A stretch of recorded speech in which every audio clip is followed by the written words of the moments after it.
both solo laners are coming towards the mid lane. There's the flash! Wolf with a giant knockup, gonna find 3 with the ultimate equalizer on top, and Perks is down! In Game 3 of the 2017 Mid-Season Invitational Finals between SK Telecom T1 and G2 Esports, SKT's support Wolf made a game-winning play by locking up multiple key members of G2 and allowing SKT to take a 5-for-1 fight and Baron. Welcome to The Breakdown. I'm Zyrene, and this week, we're going to look at exactly how SKT set up this impeccable engage. Moments like this don't just happen, they're constructed. So let's take a look at what SKT do to put their enemies in losing positions. G2 have a team fighting composition.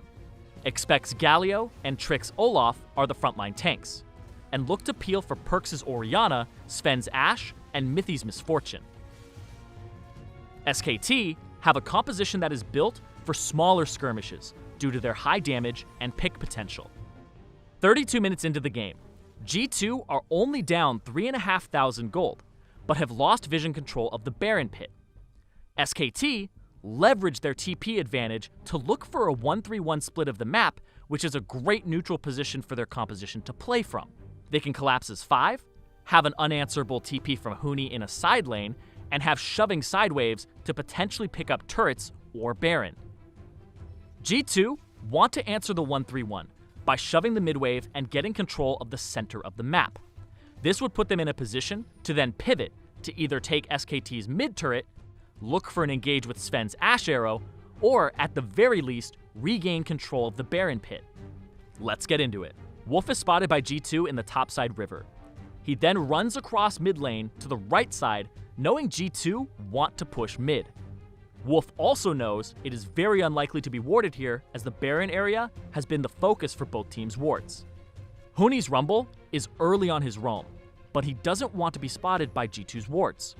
So he spends a total of 4 seconds standing and waiting so he can crash into the teamfight at the perfect moment. If Huni shows earlier than this, there's the potential that G2 retreat. Sven also has Ashe Arrow available, and could have then used it on the flashless Rumble, as one of the most effective ways to deal with a flanker is to turn on them and burst them down. Peanut's Lee Sin postures on the left side of the lane, opposite where Wolf is hiding. This draws Expect's attention away from his carries, as he needs to position himself between them and the potential Lee Sin engage. Bang puts down a diagonal trapline in front of his turret that has just enough room on the bottom side for members of G2 to slip by. And with their desire to zone Bang off of the minions and delay the wave clear, G2 avoid Bang's traps, but fall right into Wolf's. All of G2's carries have now been herded to the right side of mid lane by the positioning of both Peanut's Lee Sin and Bang's traps. G2 have a moment of hesitation as they decide between getting the turret and retreating. But the decision is already too late, as SKT's side lanes are about to arrive. Wolf flashes the wall and lands a 3-man grasping root on Sven, Perks, and Trick. Immediately, Wolf follows that up with a perfectly layered Stranglethorn that also knocks up the same 3 members of G2. SKT used this window of crowd control to eliminate G2's biggest teamfight threat in Perks' Orianna. Peanut closes the distance with his previously connected Sonic Wave, ward hops over to Perks, and throws all of his damage into him as Huni's Rumble arrives and lays down a beautiful equalizer on top of the CC.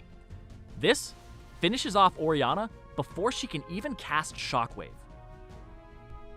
As Perks falls, Faker is about to crash into the top side of the fight, so Huni redirects his attention onto Sven's Ashe, who is the only big remaining threat on G2.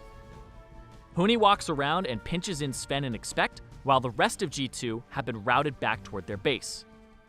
The Faker cavalry arrives to team up with Peanut and dispatch the 2 G2 stragglers as the fight goes completely in SKT's favor. This play was 17 seconds in the making, from when Wolf was originally spotted in the top river and made his way down to the Raptor camp.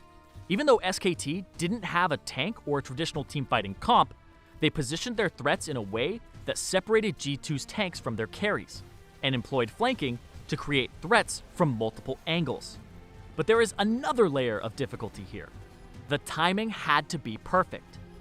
We saw Huni's Rumble waiting in the river because he was early, but Wolf's Zyra also had an opportunity to jump the gun and get an even better grasping route that would have locked up 4 members of G2. But the rest of the team wouldn't have been in a position to execute the fight.